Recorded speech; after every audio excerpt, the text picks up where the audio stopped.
ito, itutuloy natin yung hindi natin natapos last time.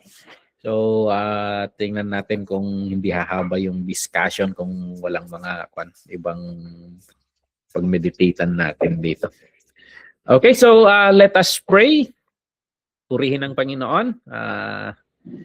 It's been December 14, so matagal-tagal na biyahe.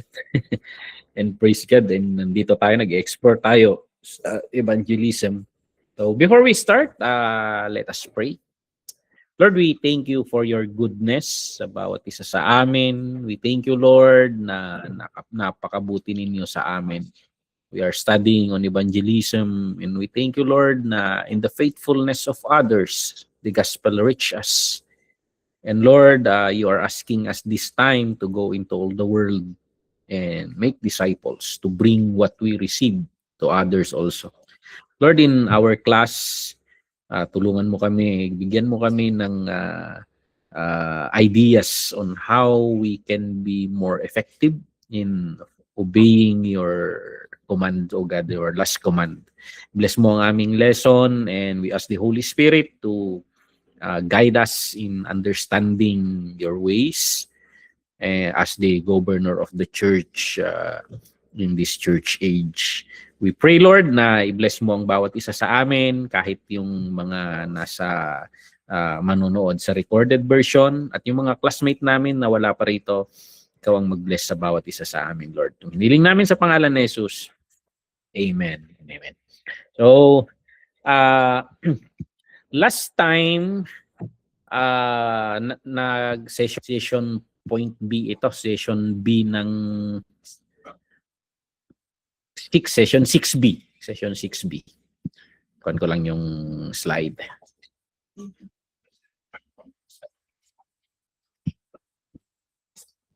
Ay, mali. Pinundot ko ng closed.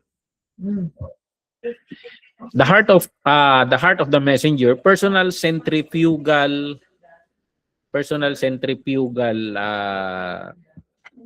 evangelism.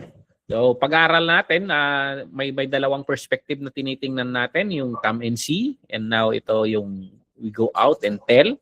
So last time, natapos natin hanggang sa yung mga methodologies, current methodologies, and the big idea of this is that centrifugal evangelism flows not from obligation but from overflow. So when the love of Christ so fills our heart that we naturally carry His message into every relationship and space we inhabit. So ano yung understanding natin regarding God? Yung naintindihan natin why we receive the Lord. And yun yung mag-uudyok sa atin to go out. Something that will make us excited. So ang example natin dito, yung Samaritan woman, wherein yung Samaritan woman was able to encounter the Lord Jesus Christ and experience something na he felt the closeness of God sa kanya, wherein God, in spite knowing the background of this Samaritan woman, is not judgmental, but rather demonstrating the love, the acceptance sa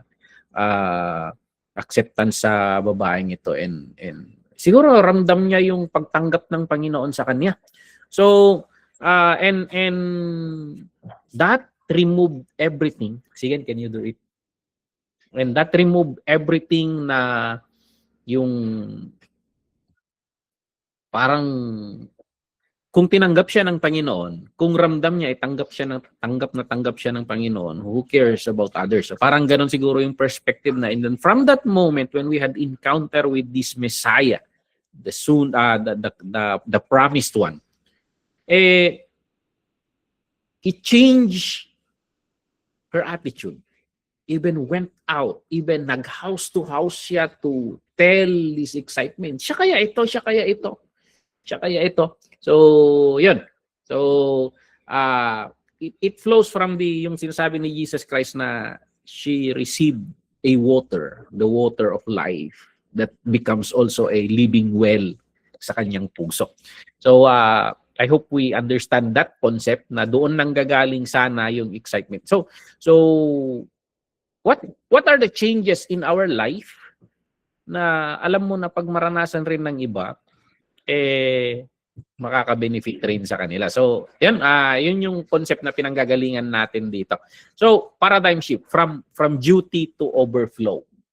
So, kaya ang setup sa MCWC as the pastor on that church, ang mindset na sinusundan ko dito sa ministry is that in the church, ang ginagawa ko is that we will understand in the church the goodness of God, and that it will overflow. And then when we go out in our workplace, in our businesses, in our school, sa ating neighborhood, pag lumabas doon, they will be shining. That's why we changed the name of the church to one of the reason itong menorah. We go out shining. The light that we receive, we share. So parang ganun yung concept. So it's like more on, kaya ang mga messages sa church is more on digging on, understanding na how can you make the people inside the church excited, and they cannot contain it. So yung kaya ng kanta natin, so blessed I can contain it, so much I got to give it away. So yung understanding na yun, and in the concept of light also, they cannot you cannot a city on a hill cannot be hidden. Hindi mo may tatago yan. And people would ask, anong meron? So yun yung karamihan ng mga tao sa Pilipinas is stressed yan. Karamihan ng mga tao sa Pilipinas is stressed. But yun yung tinatanong ko sa Panginoon, how would MCWCians iba? And then I'm digging on those things, thinking na they know that they are with God, they know that they are blessed, and it will make them different. It will make them different. The people outside or around them would be parang kapansin-pansin yung kaibahan. So ganun yung mindset na sinusundan ko sa MCWC. So parang yun yung sinusundan kong pattern. So last time, kasi ang setup ng church commonly is that evangelism is a program. Evangelism is something that we do, something na ang goal kasi ng evangelism is we fill up the church. But ang tinitingnan ko, hindi natin concern yun eh. Hindi natin concern. Na sa akin, it doesn't matter if they come to church or not, as long as we can bring them inside the kingdom. We fill up the kingdom, and it's up to the Lord if He wants to add them into our number. So parang sa akin, I don't care. For example, naintindihan niya kung sino ang Panginoon. Hindi kailangan sa church namin siya pumunta. If a church of Christ, near their house, near their place, as long as they go into the kingdom of God. Kaya minsan criticize ko ang ibang church wherein yung tinatawag natin na yung fish pan evangelism, or ano tawag nito, yung aquarium evangelism. So nasa loob na ng kingdom of God yan eh. So for example, meron tayong dito sa Mission House sana may 2 aquarium. And inilipat ko sa isang aquarium yung fish sa kabilang aquarium. Anong pinagkaiba nun? Kung 5 ang fish ng 5 ang fish ng Mission House, inilipat ko sa kabilang aquarium, 5 pa rin yun. Yung nilipat mo lang. So ayan yung kaya ang mindset rin ni Pastor Benny dito, kahit lumipat sila, it doesn't matter. Dahil nakalista sa taas na it is our ministry who brought them in, And the rewards, hindi nabubura yan. The Lord knows. So, yun yung so hindi minsan ang church is we programize na kasi ang goal natin minsan ay maparami yung bilang natin. So, labas tayo dito sa mindset na ito. Ang goal natin ay maparami ang nasa loob ng kingdom. So, if they come to our church, praise God. Ang mahalaga sa atin is they come within the kingdom. They come into the bounds of the Lord's kingdom. So yan so yun yung mga salesman approach, the sin pinag-aralan natin noon, the sin first method. Daming methodologies na hindi ko naman minamaliit yung mga to. Dahil these methodologies, 7 lang yung nandito. These methodologies pinag-isipan ng mga proponents ng mga nauna, and then they may be very effective during their times. Ang nangyari kasi sa church ngayon, itong mga naunang mga Kristiyano, they think of these methodologies. And maybe these are fitting in their context. Ang nangyari sa church kasi ngayon, we adopt methodologies na hindi naman nag-fit sa ating system, sa ating community. Kaya may tinatawag nga sa Bible School na spiritual mapping. Nagsusurvey, tinitingnan mo, dito sa pioneering sa Solano noon mag-ikot-ikot ka doon, and then pag nakita mo may mga sugalan, okay, ang mga tao dito are sugarol, and you start fighting those spirit, you rebuke them, you bind them, then just moving, spiritual mapping yung ginagawa nila. So, pag sa mga sugalan, huwag kang lalapit na huwag kang lumapit na may hawak-hawak na malaking Biblia. Pag may session, huwag kang pupunta. But you look at people na how would we kasi basta ina-adapt natin. If for example, the Western will come and they will bring their methodology. Their methodology pinag-isipan yan. Pinag-isipan yan, hindi natin dinidiscredit. But pinag-isipan in their context. Ang sa atin, mag-isip rin sana tayo. So parang ganun, in our context. So ayan, ito yung mga pinag-aralan natin noon, and hindi ko na isa-isahin ito. Now, pupunta tayo ngayon kay Jesus Christ, because si Jesus Christ, I think siya yung pinaka-effective na evangelist. Kung obserbahan mo yung buhay ni Jesus Christ, he does the impossible. He does the impossible. So parang yung mga hindi naaabot ng mga Pariseo, yung mga umiiwas sa mga Pariseo, Jesus is entering their circle. Parang ganon. And people are embracing him, the sinners, and they even branded Jesus as the friend of sinners. And he dined with tax collectors, and tax collectors are mga Judas to sa mga Judas ito sa Jewish community, because they work with the Romans, the conquerors. So and he sits with zealots. Ang mga zealots, madugo ang kamay. Ang katumbas ng zealots ngayon, mga anti-government. Kung yung tax collectors are pro-Rome, ang zealots naman anti-Rome. So parang kung sa ngayon, leftist versus rightist. So parang sabihin na natin, ang zealots mga nasyonalista, makibaka, wag matakot, talagang they do the extreme, they kill people who think are traitors sa bansa. So talagang these are radical people, revolutionaries ng mga to zealots. But think about Jesus. In his inner circle, he has these zealots, may mga zealots sa Judas the Zealot, and he has tax collectors. Magkalaban tong dalawang to pro-Rome and anti-Rome. But how would Jesus enter the circle of these people and make them follow him?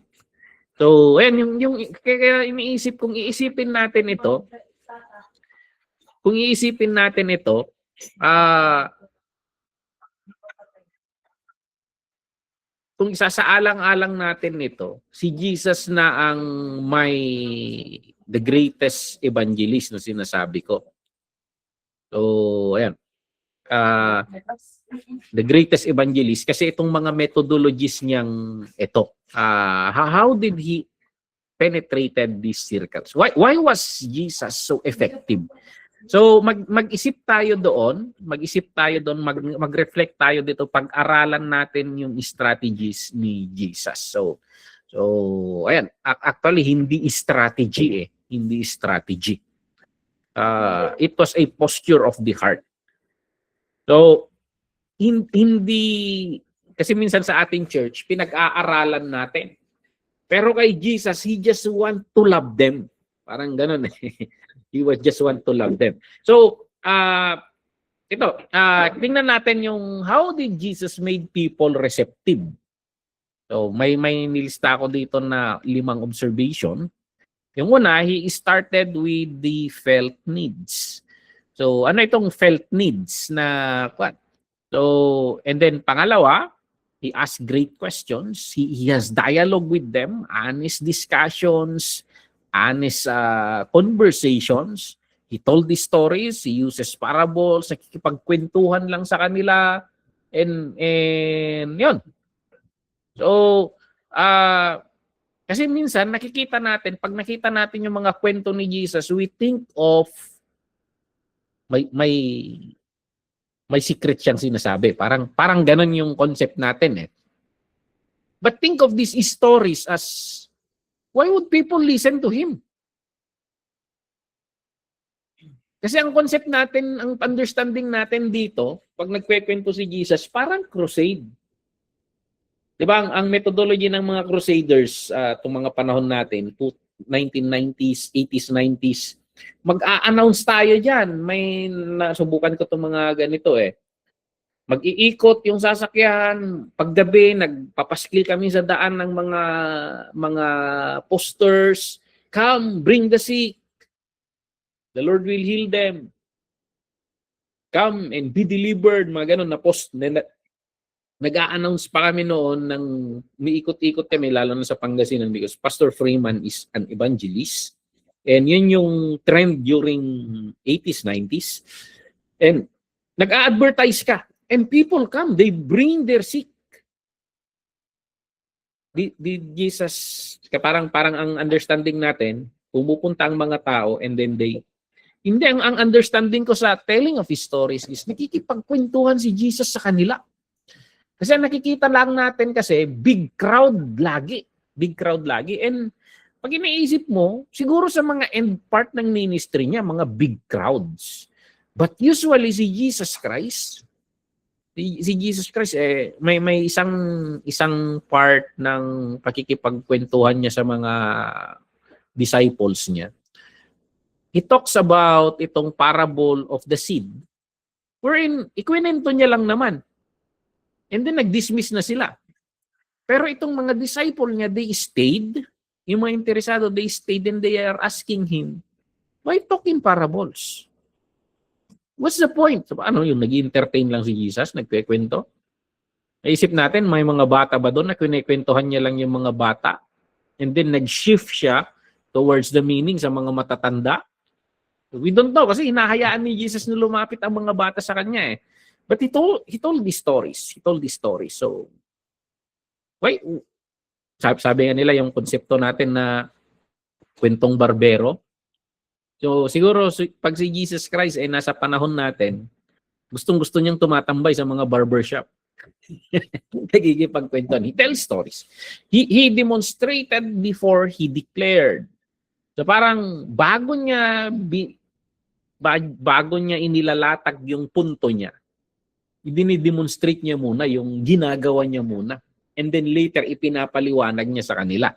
So ayan, and then maraming tao kasi sa atin, ang problem minsan sa atin sa church, tayong mga Christians,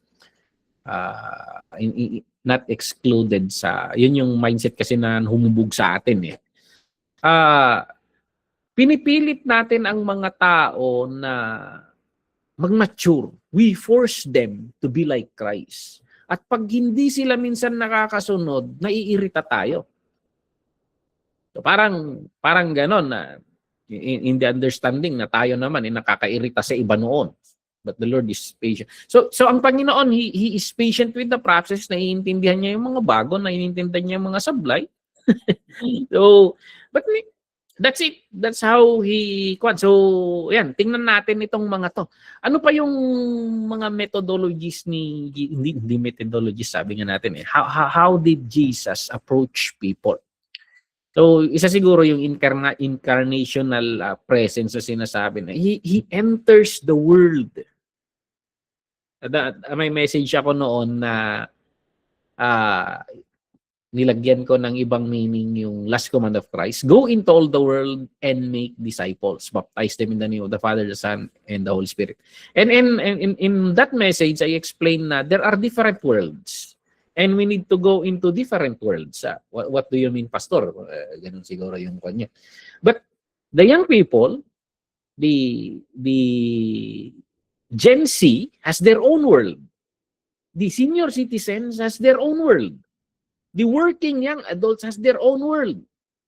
The OFWs has their own world. Iba't ibang klase ng mundo yan. Iba't ibang mundong ginagalawan.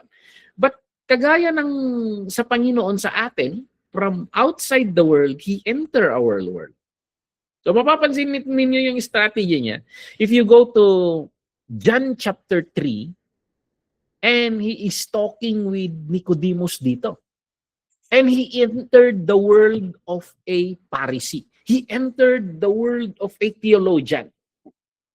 And He talks like a theologian. He talks about deep things about religion, about their understanding of God. So that is His world. That is the world of Nicodemus, and he entered that world. Pagkausap niya naman, sina Peter, na mga mangingisda, he entered the world of the fisherman. Kaya ang alam ng mga fisherman, mangisda.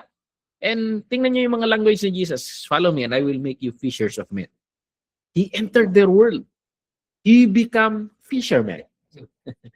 So he is expert in everything, ang Panginoon. So tinuruan pa niyang manghuli ng isda si Peter. Dito mo itapon kahit wala sa oras ng panghuhuli ng isda ayan, he enters their world. He enters their world. So ayan, itong incarnational presence, minsan sa atin sa church, we want people to change bago natin tanggapin sila. Yun yung observation sa church. We want people to change. They need to prove themselves in order to be part of the circle. Pero iba si Jesus, baliktad si Jesus. Hindi niya hinihintay na magbago ang mga tao. He goes into their world. He went to dine in tables of the unclean. Kaya nga nagrereklamo itong mga, anong klaseng holy man yan? He eats with sinners. He eats with tax collectors. And they brand him friend of sinners. So ayan. Kaya kung tutuusin minsan, parang ang na-adapt nating system, the system of the Pharisee instead of the system of Christ. So parang we need to honest reflection itong mga to. We need to reflect more on the ways of the Lord Jesus Christ. Kasi minsan hindi na natin pinag-iisipan kasi tinanggap lang natin ang mga methodologies na naipasa rin sa atin. Yung naituro sa atin sa Bible School, yun na rin ang system natin na we don't think. Kaya sabi ko nga, pag nagbabasa ako ng Biblia, sometimes I unload everything. Sometimes as if I've never read before. As if I never read before yung binabasa ko. Parang first time ko ulit na makita iyon. So parang para maintindihan ko ng iba. Kasi minsan nagbibigay ang Panginoon ng pattern, ay nagbibigay yung mga training natin sa Bible School ng pattern sa mindset na nakakulong na tayo. Kaya sinasabi natin, think outside the box. You think not in the pattern that they gave us. Tingnan natin yung method dito. Ang Panginoon, He did not preach from a distance. Ang pinaktis niya, table fellowship. So, sa kultura kasi ng mga Hudyo, pag nakikipagsalo ka sa kainan, yung kasalo mo sa kainan, kaibigan niya yan. Yun yung mindset. Hindi ka makikisalo-salo sa hindi mo kaibigan. Pero si Jesus Christ would eat with Zacchaeus. Jesus Christ would eat with Matthew. So parang kung titingnan natin dito, parang publicly na dinedeclare ni Jesus Christ na tanggap ko kayo bilang mga tao, bilang human being. So ayan, bago sabihan ng Panginoon na teach them to obey everything I've commanded, bago niya i-demand na they will follow Him, tinatanggap muna niya sila as they are. And sometimes ito yung observation ko sa church na nagiging of course we are holy in the sense na we are separated. We are separated. Kaya nga, go into all the world. We go out from that exclusion and then we reach out people. Kaya nga, ang pinag-uusapan na natin is centrifugal. We go out. Pero, ang nangyari sa atin, we go out, pero dala-dala pa rin natin yung circle natin outside. So parang may bakod pa rin tayo, na hindi tayo nakikihalubilo. So, I think ito yung isang kailangan nating pag-isipan. We need to accept people as they are before we demand them to change. So si Jesus ang nangyari ito, ang resulta kasi, yung mga sinners, yung ma-observe mo sa mga kahalubilo ni Jesus Christ, yung mga sinners, they feel safe. They feel safe before the Lord Jesus Christ. So, kasi si Jesus Christ, hindi niya sila inaayos agad Tinatanggap niya lang sila. Ang nangyari sa kanila, they were being seen. They feel na, kasi matik rejected kasi itong mga taong to sa mga Pharisees So kay Jesus, iba to Bakit ako kinakausap nito? So si Zacchaeus na lang, si Zacchaeus nga hindi sinabihan ng Panginoon na magbago Nagkusa nga si Zacchaeus na itong lahat ng kung may ito lahat ibabalik ko sa tao. At kung may kinupit pa ako, babalik ko pa ng ilang beses. Hindi naman sinabihan ng Panginoon na magbago, di ba? So, actually, minsan, parang minsan ang church, kinukuha niya yung role ng Holy Spirit to change a person. So, yun yung observation ko. Kinukuha natin yung role of the Holy Spirit to change a person. It's from within. Kaya nga pag ang isang tao, nagbago ang isang tao, that's miracle. It's a change from the heart. Kaya nga sa church, hindi ako masyadong doon sa correction preaching. Kasi ang perspective ko dyan, hindi mo mababago ang tao. Pag you always impose itong mga teaching na gargarugadun tayo isoda, lihaan tayo isoda, parang ang nangyayaring concept dyan, ang maproproduce natin dito, Pharisee. Magpapanggap sila pag meron ka. Pag meron si pastor, uy, tumino kayo, nandyan si pastor. Uy, mayos ka, nandyan si sister. Pupuntusan tayo dyan.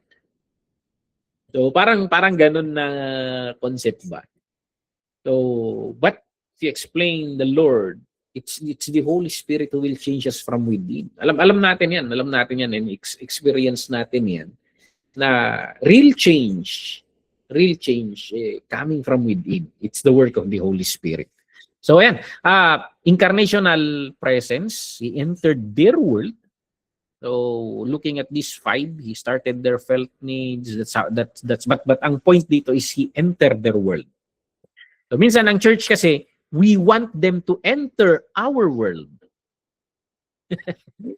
So gusto nating hatakin sila sa loob. Hindi papasok yan.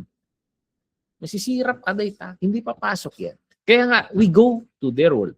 So ayan. And then bukod doon, sa entering our world, ang observation ko na isa rin sa Panginoon, he look at the inner self. He look at the inner self. Not the label. So, ayan. Ang mundo kasi mahilig mag-label yan. So, for example, Matthew, Roman collaborator yan. Traitor yan. May marka na yan. May marka na yan. So, yun. But, hindi yun yung tinitingnan ni Jesus eh. Hindi yung ngayon. Ang nakikita ni Jesus yung loob. Darating ang panahon na itong si Matthew, a Roman collaborator or a traitor in the Jewish world, ang nakikita ng Panginoon, this will be a writer of the gospel. Ang nakikita niya yung future na siya. Yung future na siya. So, ang nangyayari sa atin sa church minsan, na alam natin yung future ng bawat Kristiyano. Kahit nga makasalanan, alam niya yan eh. Kaya pag gumagawa ka ng hindi ka aya-aya, sasabihan ka nila, akala ko Kristiyano ka. They know the finished product. And we know the finished product. But, ang nangyayari, we force them to become who they are 10 years from now. So parang pinupwersa natin na isipin mo yung buntis. 5 months pa lang. Ilang months na, Pastor Dennis? Dennis Jr. Kasi parang pinipwersa natin na lumabas na eh. Makukunan yan. Kaya minsan maraming church na nag-backslide dahil na-Istanbul mismo sa church. Ito, hindi ko naman sinasabing masama because kasi we need to point out itong direksyon natin ito. But ang nangyayari minsan, pinipwersa natin. Pinipwersa natin. So ayan, he looked at the inner self. Nakikita niya si Matthew, this would be a loyal proclaimer of the kingdom. And he would be writing gospels that will echo in the world until the Lord will come. Yun yung nakikita ng Panginoon. So, for example, Simon the Zealot, si Simon the Zealot. So, ang nakikita mo, violent ito. So, laging armado to. Pero kayo, sa Panginoon, this would be an apostle. One day, this would be an apostle. So, ang Panginoon, he saw the potential. Ang nakikita ng Panginoon, in the eyes of the Lord, he sees the potential. While the Pharisee side, the group of the Pharisee, they saw the problem. I think we need to change the way we look at people. We look at the potential. And kasi pag nakikita natin, nagpo-focus tayo sa potential, magiging mas patient tayo siguro. Pag ang nakikita natin sa isang tao ay yung problem, maiirita ka dyan. Maiirita ka. So, ayan, paano binabago ng Panginoon itong mga taong ito? Kikita mo na ako tinatrato niya sila ng may dignidad kahit hindi pa sila nababago. He accepts them. He understands them. So, kahit hindi sila nire-receive ng society, ang Panginoong Yesus, tinatanggap niya sila sa kanyang circle. So, yun yung ang result na makikita natin dito. Pag itatrato mo ang isang, sabihin na nating sinner, pangit sabihin nito, parang lahat naman tayo sinner. I think you reflect on our experiences. You embrace the Lord dahil alam mo na sa kasablayan mo, hindi ka niya binibitawan. And then that would make you more to fall in love with Him. So, that is the perspective na nanggagaling sa akin. I don't know if this is general. Alam natin na sablay tayo, pero sa kasablayan natin yun, hindi tayo binibitawan ng Panginoon. When we come, pag na-realize natin ang kasablayan natin and we go to Him and confess our sins, He is always faithful to forgive us and accept us. So yun, natatanggal yung defense mechanism ng mga tao yung what. So kaya ang mga taong ito nag-open up sila sa Panginoon, nagiging vulnerable sila before the Lord. Kasi ang nature ng tao, pag inattack mo, magiging defensive yan. Pero pag in-embrace mo yan, mag-open up yan, and they will accept whatever na pagtrato mo sa kanila. So, yun yung ang isang observation natin sa Panginoon, ganun siya He look. Tingnan natin yung sarili natin 5 years ago. Kahit ikaw siguro, yung ikaw ngayon, tingnan mo yung ikaw 5 or 10 years ago, kahit ikaw maiirita ka sa sarili mo. But inananusan na kanya po Diyos because He knows who you will become 10 years from that time. And then ngayon na naman, imperfect pa rin tayo pero mas mabuti na kaysa sa dati. Ananusan na tayo lahat na po Diyos kasi 10 years ahead, you would be a more refined you. At ganoon na naman, pag lumingon ka, pagdating ng panahon na yon, maiirita ka sa sarili mo. Parang ang dami mong ikakahiya. So parang ganon. But he looked at the inner self. I think we need to train the way we look at people. Kahit hindi pa nagsisimba, minsan kasi gusto na natin dalhin sa simbahan What if we bring the church outside? We just go out like the Lord Jesus Christ and demonstrate the care of the Lord to them, the concern of the Lord to them, without forcing them to change. We just accept them. So parang ganon. And then they will open up to us. So ito mga observation ko lang sa Panginoon, the way I observe yung how He deals with people. How He deals with people. Bukod doon, sa incarnational presence, yung He enters the world and then the inner self, He look at the inner self. Ang nakakapagtaka sa Panginoon, paano niya na-unify yung mga rival factions? So for example, kasi sabi ko nga example natin kanina, pro-Rome si Matthew because he is a tax collector of Rome, and then anti-Rome naman si Judas because he is a zealot. But how would paano na nagagawan ng Panginoon na pagsamahin tong dalawa? For example, in our context now, napakainit ng politika natin. There will be people who are pro-red, the BBM faction, and there will be people who are pro-green, the Sara faction. There will be people who are pro-pink, the pink-yellow faction, and napakaraming kwan. Pero, how magbabangayan sa church. Anong ginawa ng Panginoon na paano niya na unify itong mga kwan? In my observation, ang pinag-iisipan ko to napakaingat ko sa loob ng church.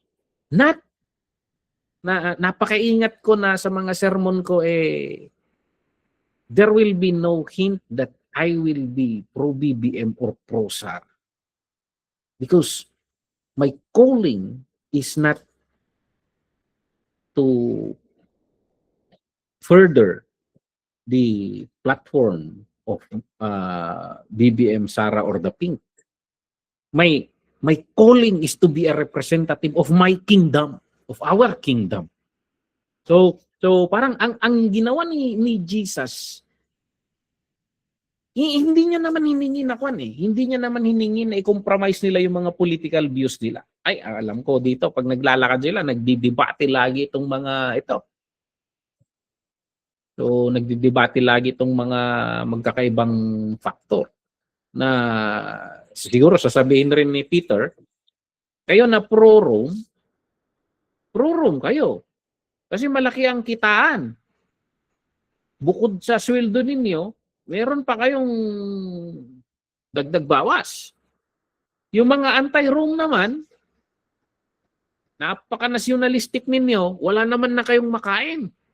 Parang ganon, nagkukubli kayo sa mga namumundok kayo.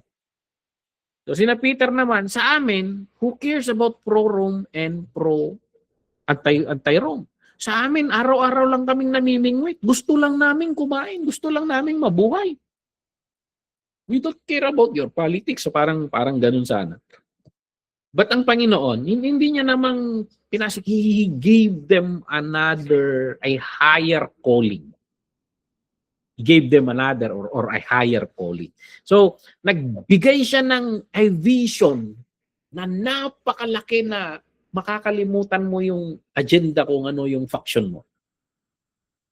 Ibinigay niya sa kanila yung vision about a kingdom. Na yung earthly difference nila naging secondary na lang. So parang ganun. Ang i-describe niya sa kanila kaya nga nagsasalita si Paul. There is neither Jew nor Greek. Wala na yung mga yon. Because yung kingdom of God, lalamunin niya lahat ito. Lalamunin niya agad lahat ito. So parang ganun. Kaya I'm thinking of that. Minsan naasar ako sa gobyerno natin dito sa Pilipinas. Nagbabangayan buti sila lahat pula or berde or pink, lahat nasa taas yung mga yan Pero dito sa baba, wala nang makain. So, the Lord Jesus Christ presented a vision na there will be a greater kingdom. Na whether the kingdom of Rome will be eliminated or the kingdom of Israel will be eliminated, it is a different kingdom. A kingdom that will reign with righteousness. So, ayan. And they started to see their identity in Christ. Nakita nila na mas malaki ito, mas magandang tayaan ito, mas magandang ibuhos ang buhay dito. Kasi this will be for eternity. This will be for eternity. So it is a greater agenda than their political or social identity. So parang ganun. Kaya nga si Matthew, they don't care about those anymore nung umalis si Jesus Christ. They are thinking of a world unified under Christ. That's why they go into all the world and make disciples. They change people. They tell this big vision also. So ayan. So he unified the rivals through a higher calling. Okay, so yun yung mga observation ko dito kay sa Panginoon. So and may mga observation rin tayo sa mga unang Kristiyano in the book of Acts. Paano sila namuhay? Paano rin sila hinangaan ng mga tao? So in the book of Acts mapapansin mo ito.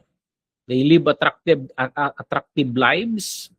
Naiiba yung pamumuhay nila, nagkakaisa sila, nagtutulungan sila, yung ethics nila kahit walang nakatingin they live the life ethics of the Lord Jesus Christ. Pag nagsasuffer sila, na persecute sila, they do not fight back, rather they suffer with grace. Naiba sila, parang the Lord Jesus Christ, sinabuhay nila yung turn the other cheek. They do good to their persecutors. So ayan, and nagbabago-bago yung style nila. They adapt their approach. So kikita mo si Paul, pag Hudyo ang kaharap niya, Hudyo siya, pag Gentile siya.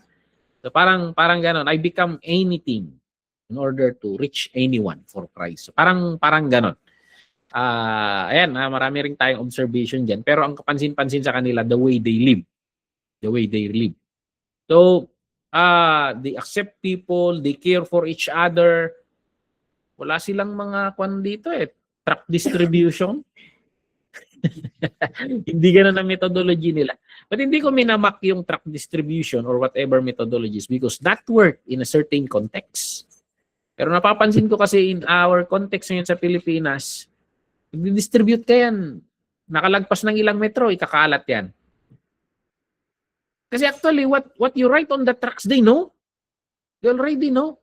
It's already bombarded na yan sa social media. Eh, lahat may cellphone dyan. So parang gano'n. Now, anong matututunan natin dito? Anong matututunan natin? So, bilang mga evangelist or proclaimers sa mga panahon natin ngayon, so, lalo na sa ating mga Pilipino, ang kultura natin relational na.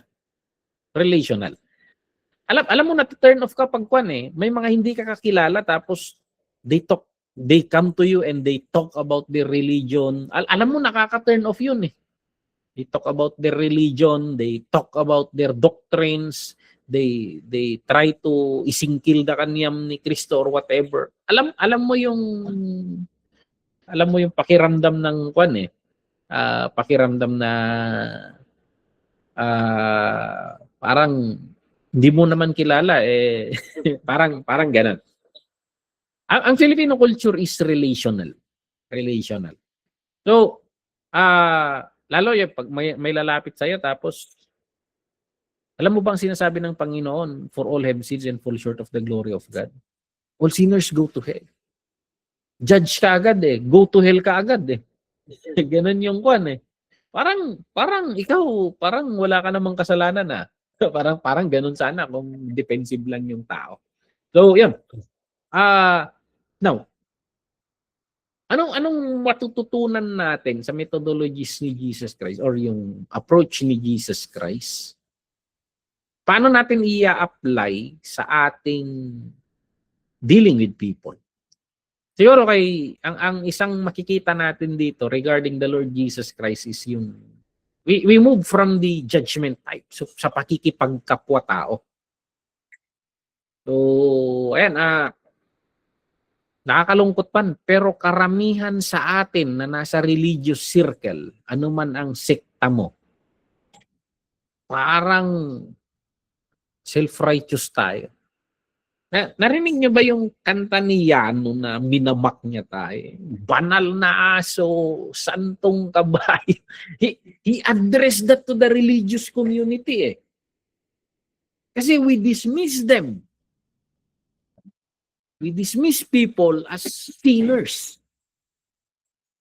Pero minsan, hindi nag-a-align yung sinasabi natin sa buhay natin. That's why they mock us, they call us banal na aso, santong kabayo. They laugh at us, tatawa ako. So parang dito. So, we are being branded. Nakakalungkot, ba't hindi na malayan ng church na naging Pharisee style, yung galaw natin? But going back kay Jesus, yung paano siya makikipagkapwa-tao, he treat the other as fellow human. He accepts them. Parang gano'n na he accept them. Yung Pharisee gamin, they change you before they accept you. Yun yung system ng Pharisee eh. Kailangang maging kauri ka nila bago ka kanila tanggapin. Pero ang Panginoon, doesn't matter. It doesn't matter. Tanggap ka niya. Tanggap ka niya. So, ano pa bang magagawa ng Panginoon? While we are yet sinners, Christ died for us. Ano magagawa niya? Makasalanan na eh. So, alam niya na hindi niya mababago ang tao. Kita na natin sa Old Testament yan. Sa dami ng laws, the laws cannot transform us. So, He starts to change us from the within. Kaya sinabi niya sa Old Testament, I will write my laws in their heart. Ilalagay niya sa puso natin. Ilalagay niya sa puso natin. So, from within. So, siguro dito, ang reflection natin dito is we don't start with the sin. So, Don't start with, alam mo ba na kung masama ang manigarilyo at uminom? So parang judge na agad eh. Parang tutusin, makasalanan. Well, what would you expect? Hindi nga Kristiyano, di normal lang yung nagbibisyo. Tsamba na lang pag hindi nagbibisyo. So parang, yun na yun eh, yun na yun. So, rather, we start with the person. We build a relationship where they feel you are a kapwa. So parang ganon. We don't change. We don't change them immediately. We accept them for who they are, and then hanggang sa maging genuine sila na we win their heart. We win their heart. And then minsan hindi natin namamalayan ito, hindi natin namamalayan, but ganun yung trato na natin. Sinner eh. Sinner. Holier than thou. Pero hindi natin namamalayan, pero nandun yun. Pag-isipan mo, bakit mo sasabihan ng gospel yung isang tao? Kasi papunta sa impyerno yun eh. Ganun yung mindset natin eh. Ganun yung mindset natin. But what if we start with the pagiging kapwa? These are not prescriptive, these are reflection. Sa mga ideas na ito, we start thinking and making our methodology. So hindi prescriptive ito. Hindi prescriptive. I'm just guiding us into this reflection. Let us rethink how we deal with people. And sa akin nag-i-explore, I'm trying to deconstruct the way church is being run and reconstruct based on how the Lord Jesus Christ did before. So parang ganon. So ngayon I'm in the area of meditating, thinking. So ayan. Kasi pag yung sinner naramdaman niya na ang perspective mo sa kanya is you are better than them, i-block ka nila sa buhay nila. parang ganun. Kasi i-judge na sila. Parang ganun. So, parang pag-isipan natin yun. Pag-isipan natin. The Lord Jesus Christ, the people around Him during those times na nung nandito siya sa mundo, they just feel loved. They just feel accepted. They just feel not judged. And they accepted the Lord. They accepted the Lord. So, yun yung una siguro. Pag-isipan natin, in what way na judgmental, may pagka-judge. Pagka-judgmental tayo. So, we learn the kultura nating Pinoy na yung pakikipagkapwa-tao. So, yan. Ano pa? Sa ating kultura rin sa Pilipinas, yung table fellowship. Kasi ito yung isang strategy na or methodology, strategy or ni Jesus Christ, table fellowship. He sits with them, He eats with them, salo-salo ba. Tayong Pinoy, gustong-gusto natin kumain. Yan, Hong Kong Church. Parang walang fellowship kung walang pagkain. Kasi Pastor Dennis kanina, nagkikwento kanina eh. Full pack yung church niya, overflowing yung church niya. Christmas program eh. May pagkain. So, we love food. Lalo na pag free. So, pero ginamit ni Jesus yung food as a bridge. Pag-isipan natin, ginamit niya yung food as a bridge. So, anong reflection natin dito? Evangelism doesn't always happen in a church service. Sometimes, nangyayari yung evangelism sa harap ng sisig. Yung evangelism sa harap ng coffee. Sa street food. Yung kwento ko sa experience ko noon. Ini-explain ko the concept about God sa harap ng serbesa at pulutan. And sa pinagsasabi ko, ako mismo ang na-evangelize sa pinagsasabi ko. It came back to me. Na-realize ko doon na tanggap ako ng Panginoon kahit ganun ako noon. So yun yung let's think about it. Pure, let us be willing to hang out in spaces na minsan sasabihin ng iba na secular. So, minsan, nag-i-invite tayo sa church. For example, we will be having anniversary sa Hong Kong and we will invite. That's good. That's good. But, maybe, lalo na pag nag-invite rin sila sa'yo, at ang invitation nila ay hindi church, why not enter their world? Of course, hindi ko sinasabing in compromise, because the Lord Jesus Christ never compromise. He knows the boundary. So, kasi pag ini-invite mo sila sa church, you are inviting them to enter your territory. Okay? Sa mga friends ninyo sa Hong Kong, yung mga bago, why not go to their birthday? Pag birthday nila, magbo-birthday ka naman, kung tila papapanan yung manay. So, pero when you go to the birthday, first know your boundary. Know your boundary. You go to the birthday, they feel loved. They feel accepted. So, ayan. Karamihan kasi pag hindi nag-church, drinking session yan inuman. Pero, hindi mo naman kailangang malasing para nandun You just be there na, sige, tutulungan ko kayo sa pulutan. Tutulungan kitang mag-asikaso sa mga bisita mo, parang ganon, to their, yung presence natin, without judgment, so they know, they feel siguro they feel yung acceptance natin sa kanila.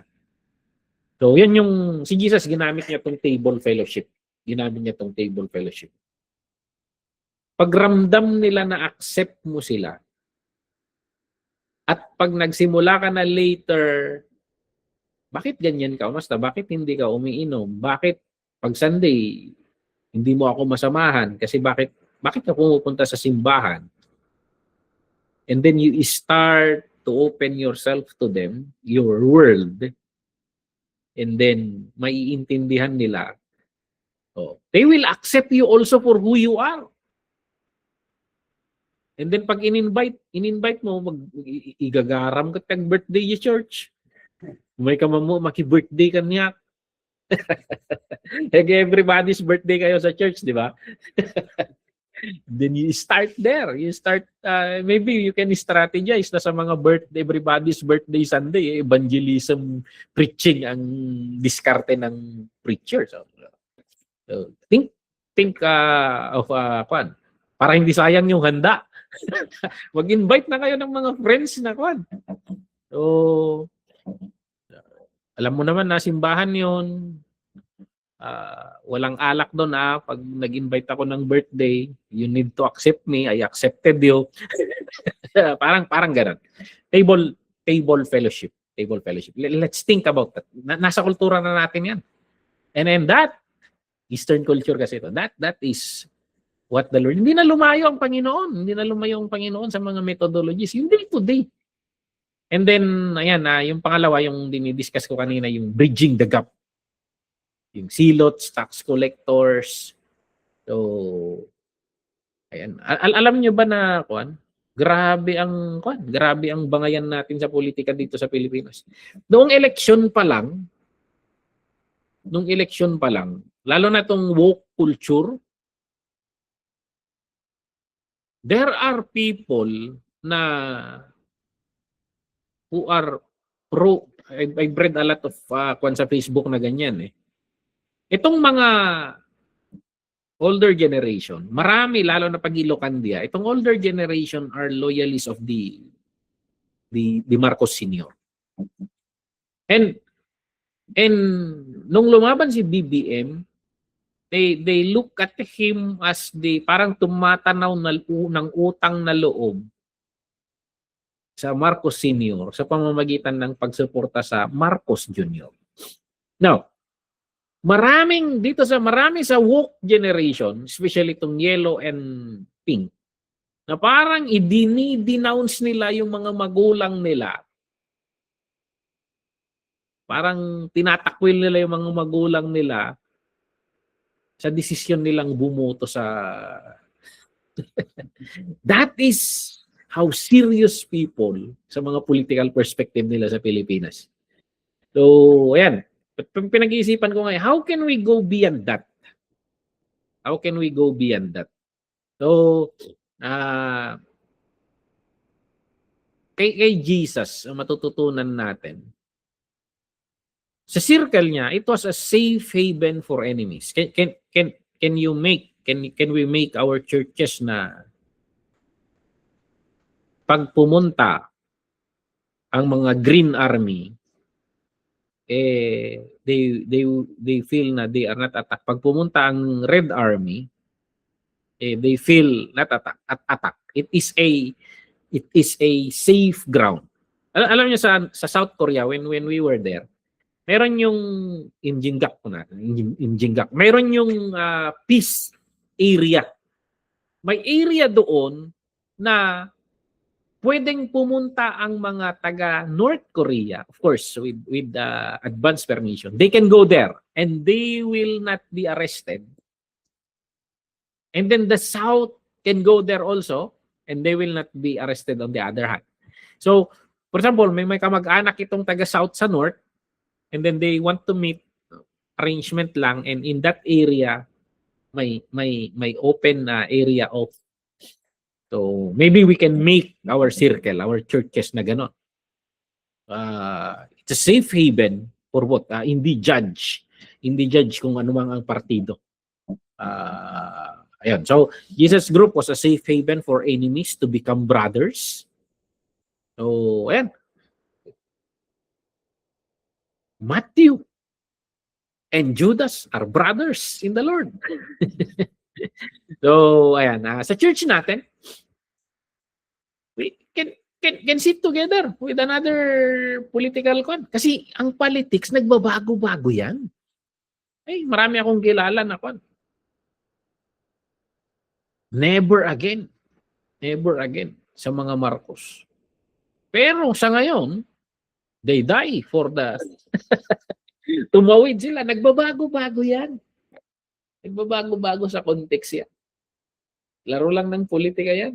So, yun yung perspective ko. And how can we make, just like the Lord, na a pro-Rome and an anti-Rome can come together and they be brothers, they be brethren in the Lord. So, ayan. Tingnan natin yung area yun. Pag-aralan natin. Kasi minsan baka makapagtakwil tayo dahil sa mga perspective natin. So, if yung evangelism natin effective with people na who already agree with your politics or lifestyle, hindi tayo nag-evangelize katulad ni Jesus Christ. So, we are just recruiting yung kauri natin.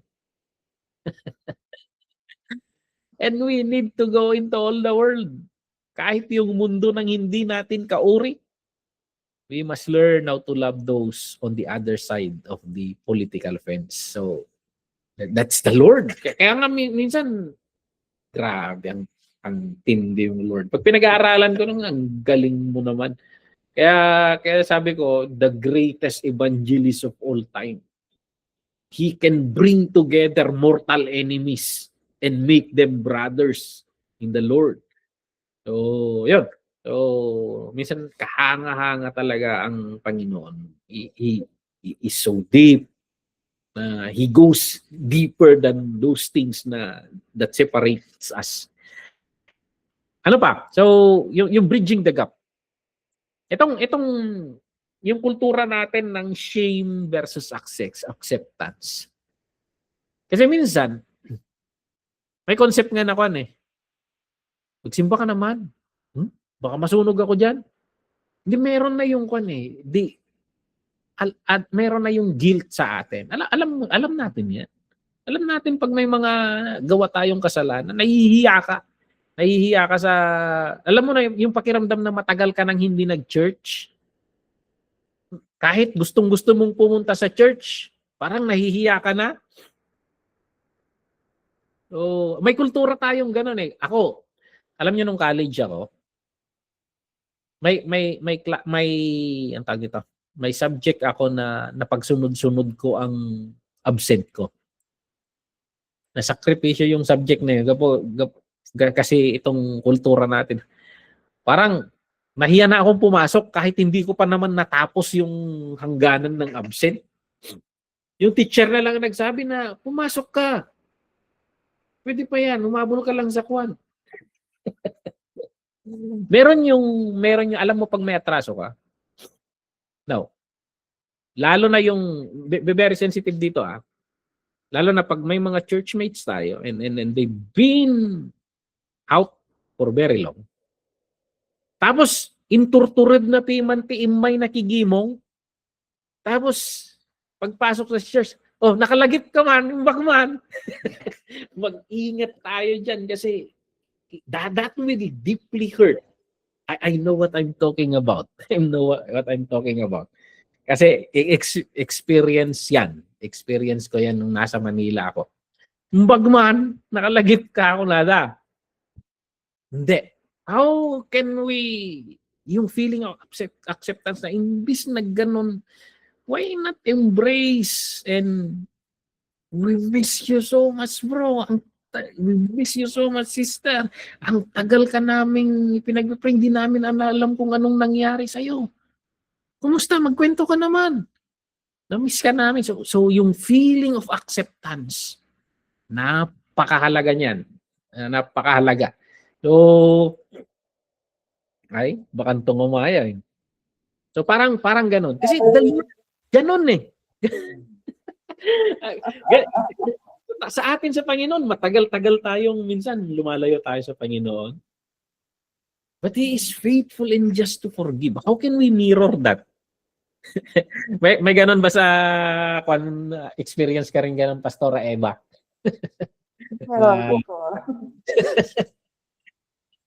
Kan di ba na parang ang dami mong buwelo para lang bumalik sa church. Minsan nga nasa pintuan ka na, nag-aalangan ka pang pumasok. parang gano'n. Ang magandang tsambahan pag gano'n mga kon pag gusto mong bumalik, yung mga may okasyon. Maka-blend in ka. Buti yung church sa Manila noon, medyo malaki. Hindi halata. So, lalo na kapag yung tropa mo nasa kabilang kwan, nasa B5, kasi yung church sa Manila, pumapalo ng 2,000 yun. Pupunta ka sa B7, sa kabila. At least nasa church ka. Tapos mapapansin ka nila doon. Kung B8 sila, dito ka sa B4. Kaharap. Mapapansin ka nila, nandun ka. Tapos lalapitan ka. Pag yung lumapit sa'yo, uy, himala, hindi ka nasunog. Iba yan. So parang ganon. Alam niyo yung sa kultura nating Pilipino, hindi lang halata minsan, pero madali tayong nalakatay mababainan. Minsan pinapakapal lang natin yung mukha natin, pero meron yan. Balat sibuyas rin tayo minsan. So si Jesus Christ, yung kwento ko kanina sa Samaritan woman, John 4, kung mapapansin natin, alam lahat ni Jesus yung secret niya. Alam lahat ni Jesus. Pero hindi ginamit ni Jesus yung secrets ng Samaritan woman na ito para hiyain siya. Obserban nyo na yun, paano ginamit ni Jesus yung word of knowledge. Ginamit ni Jesus yun para ipakita sa kanya na kilala kita, but I love you anyway. Parang ganun yung point eh. Kasi kaya ba ni lakay mo? Awan lakay ko? Punot ako na. Madati 5 na. So parang ganon. So parang, paano mo nalaman? So parang kung i-analyze mo yon, I know everything, but I accept you. I know everything, but you are loved. Parang yun yung point na hindi siya judge. Yun yung mapapansin mo kung paano ginamit ng Panginoon yung ang tawag ko kasi sa word of knowledge intelligence. Intelligence report. Idea from the Holy Spirit na hindi mo alam pero binibigay niya ng information. So yan. So sa atin, sa evangelism natin, how can we alam natin yung sensitivity ng emosyon ng Pinoy. So maingat tayo doon. So ayan. Lalo na pag may mga nagko-confess ng mga struggles nila, addiction, adultery, pagkalulong sa sugal, utang, or whatever, uh, that should be guarded. That should be guarded. Tingnan natin yun na pinagkatiwalaan ka eh. Pinagkatiwalaan ka. So, ayan, huwag tayong minsan we protect yung one. Tingnan niya si Jesus Christ. Yung information na yun, binigay niya lang sa Samaritan woman. Sa Samaritan woman lang yung one. Nung naramdam niya, natanggap siya ng the most holy one, the promised one. The most, yung inihintay nila. Yung woman tanggap nga ako nito Lumabas na siya. Binahay-bahay niya yung hindi kaya siya ito. Alam niya lahat ng kagagawan ko sa buhay. Alam niya lahat ng kasablayan ko. So, pero, ito kaya yun? She became a natural evangelist proclaiming the Lord Jesus Christ. So, ayan ayan, pag-isipan natin yung mga yan. Pag-isipan natin yung mga yon na ideas. Napaka-effective ng Panginoon. Napaka-effective ng Panginoon. So, He offers belonging bago siya nagde-demand ng behaving. Yun yung observation ko sa Panginoon. So, sa pagharap siguro natin sa tao, let us be aware kung nasa evangelism mode tayo or discipleship mode. Kasi kung nasa evangelism mode tayo, ang kailangan nating i-offer is the sense of belonging. Let us be aware also pag nasa discipling mode tayo. Pag nasa discipling mode, yun na, behaving.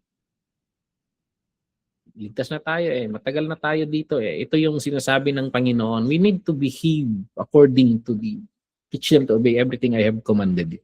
Now, pwede natin sabihin siguro na hindi ka na discipleship mode Hindi.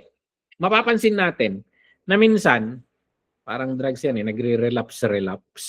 Meron yung matagal na, pero nanlamig, parang nababalik sa evangelism mode yun. You need to offer the sense of belonging ulit.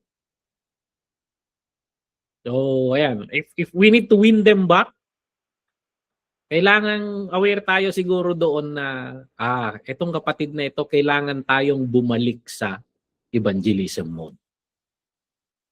That he or she feels accepted.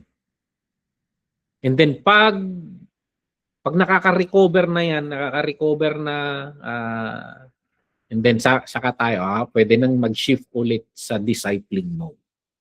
So, yun yung siguro yung magandang i-reflect natin dito. Itong tao bang ito, should I use the evangelism mode? And needs to emphasize that he belongs, that he is accepted, that he is loved? Or we need to go to discipling mode, demand behaving. Mayos ka, hindi ka na bata. Parang gano'n. So, yun siguro. Yun siguro ang magandang pag-isipan natin na bago natin harapin ang isang tao, kung discipling mode ito, anong approach ko? So, befriending muna. Sasabihin ko na ba or may kasabihan tayo, action speaks louder than word. Na minsan kasi hindi pa ramdam na wala what do we use ng terminology?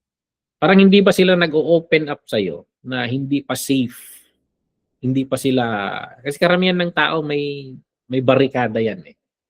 They protect themselves. Hindi pa nag-o-open up. Eh, ibinabara na natin yung, minsan na-abort eh. Yung illustration ko kanina. Pinipwersa na nating ang hinog sa pilit, hindi matamis yan. Hindi matamis, kinarburo. Parang ganun. Pag-isipan natin yung, let us reflect on the way the Lord Jesus Christ deals with people. And think, we treat people as people. We treat them like the way Jesus treat them. We accept them for who they are. So we don't force sinners to change. We accept them, and then hanggang sa may pakilala natin ang Panginoon, and then may process yan, yung paglaki. Yung bata, normal sa bata yan. Iyak ng iyak, iihi, dudumi, makalat. Pero lalaki yan. Lalaki. Agaw-aware tayo. So, yun yung iniisip kong reflection dito. So, ayan. Kung titingnan kasi natin, yung oras na natin, 10:41. Okay? I think merong mga iba dito kasi practical application na tinitingnan ko. Pero at least nakuha ko na yung let us think how we deal with people. Kasi minsan too much na na-influensyahan tayo ng mga Westerners. Ang mga Westerners, iba yung kultura nila, iba yung minsan hindi kailangan nating isipin rin yung kultura natin. Subukan mo dito sa Pilipinas yung Charlie Kirk model. Prove me wrong. Charlie Kirk model. Napakagaling ni he is so effective to the point that they killed him. But that is America. That is America. Iba sa Pilipinas eh. Pag-isipan natin yung approach natin. Kasi si Charlie Kirk, pinanghihimasukan niya yung mga territories ng mga woke. And prove me wrong. And then sa mga pakikipag-debate niya through political ideas or whatever, nakikita mo na he inserts the gospel daw. He inserts the gospel sa and yun lang talagang they gunned him down. So nakakalungkot. But he is a new age martyr. I believe na hindi nila matolerate yung, kasi ang ganda ng trend ng ang ganda ng trend ng paglago ng ministry niya, yung diskarte ng pinag-isipan in their culture. Ngayon, sa ating kultura, pag-isipan rin natin, paano rin tayo maging effective sa ating lahi, sa ating kultura. Kasi sa US, kahit hindi mo kilala, pag tama ka, ibara mo yung knowledge mo. Sa atin, kahit tama ka, hindi tayo magkakilala, huwag kang padalos-dalos. Ganun yung concept ng Pinoy. So, iba yung kultura natin. So, pag-isipan natin ito, and mas sensitive ata, evangelize natin sa istorya ni Doc Lea. Ang diskarte niya, padiguan na. So, padiguan na. Tsamba lang day ka. Di sumarono, pinadiguan naman ay. Kasi iging ganang Iba kasi yung point ng kwento ni Kwan eh. Ni Kwan ka, kung kuna na lang dato eh. Hanggang sa Kwan, hanan nga nagpadigo. Yung istorya ni Doc Lea, naibus mo gamin ti malukong main, hindi ka mag-isubsublay. But at the point na, ang point doon is doing good until you establish a relationship. Kuno ka nagpadigon tumat kanya, give and take. Kuno ka awisan na ka, kung may pangawawisan na kanya, kanay pag-awi sa mamait maminsan lang. Pagbigyan na to, maging simbahan niya mismo. So parang ganun, parang I think ganun yung ginawa rin ni Jesus Christ. So let's think about these things. So ayan, I think nanggaling rin doon yung mga reflection ng unang kung ano ang ginagawa ni Jesus Christ sa loob ng community niya, and they start to reflect it sa outer community. Inorient ni Jesus Christ nga, they would be salt and light. So they live attractive lives. So ayan na they suffer. Yung kaya yung tao na attract sa community nila, and idinadagdag ng Panginoon ang mga tao sa community nila. So yun, iba kasi yung gusto mo lang magsimba ang tao. Pero iba yung they feel na they belong to that community. Yan yung, it's not about the number kasi sa church. For example, sa church namin dito sa CWC, ay mismo na as a pastor, I think nagiging effective yung centripetal methodology ng church. Ako mismo, pagtapos yung service, ang dami kong hindi kilala. So, pag may okasyon sa church, hindi ka na makakapag-invite kasi puno na eh. Which is a good problem. parang ang daming bago. Nag-click-click yung centripetal evangelism.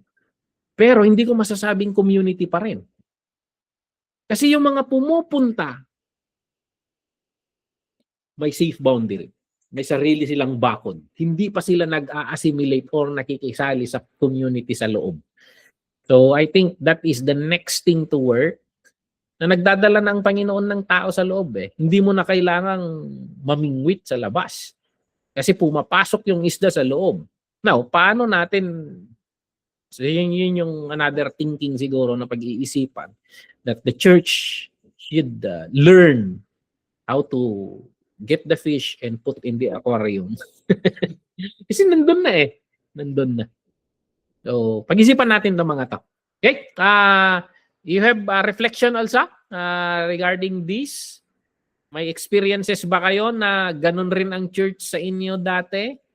Na parang naiilang ka sa church, pero when you felt na you belong,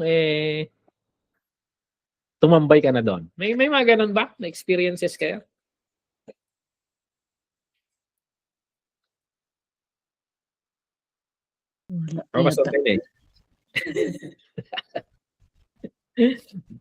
Alam niyo, pag pumupunta ako diyan sa ito experience sa Hong Kong.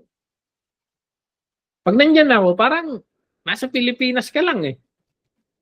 Nasa Pilipinas ka lang. Parang siyempre, may auntie ka diyan, But you feel you are at home. Pero paano kaya na pag-isipan natin na yung bagong punta diyan, ganun rin yung feeling niya. Wala sanang na-OP. Yun yung siguro yung pag-isipan natin. Na may napansin ako sa may bagong kasama si Pastora Jenny na yung sa Saturday service. Yan yung may dala siya nung nakita kong post niya. Kasi new sa Hong Kong. So ayan, sumama na sa church. Pero yung working na hindi na siya kakalas kasi maging ramdam niya na part siya ng community, accepted or what. I think we need to think about those pag-isipan natin. Okay? So, ayan na, pag you have discussion among yourselves kung paano natin gagawin yan sa church. So, dito tayo mag-end ngayon, and then next meeting, pupunta na ulit tayo sa next session. Okay? So, may question? Reflection? Wala. Okay, so kung wala, let us close this in prayer. Kung may maalala kayo, mag-message na lang kayo sa chat. So, sige. Let us pray. Lord, napakabuti ninyo. Maraming salamat, Lord, na nakita namin sa pamamagitan ng Panginoong Jesus that you accept us. While we are yet sinners, you died for us. You embrace us. Hanggang sa, even now, Lord, you don't force us to change. Anusan na kami, Lord, and you worked with us. Dami naming failures, but you are so patient with us. Lord, help us to learn from you. Help us to accept others the way you accept them. Teach us to love just like you. Teach us, Lord, to embrace people na in our perspective, mahirap embrace. Plus, Lord, sa aming mga churches, tulungan mo kami, Lord, na in our community, just like in Book of Acts, we reflect who you are sa aming community. That people who are coming will feel love, and then they will stay there because they feel safe. Bless mo ang bawat isa sa amin, sa aming mga pastors. Tulungan mo kami, Lord. Bigyan mo kami ng ideas kung paano mas mapahusay ang pag-lead namin ng mga community mo, O Lord. Bless mo ang mga kapatiran namin sa Hong Kong, dito sa Ifugao, Quirino, Isabela, and even Mindanao. Bless mo ang bawat isa sa amin. Hiniling namin sa pangalan ni Jesus. Amen. Amen. Amen. Amen. Good night. Amen. Thank you, Pastor. Good night. Thank you, Pastor. God bless. For loving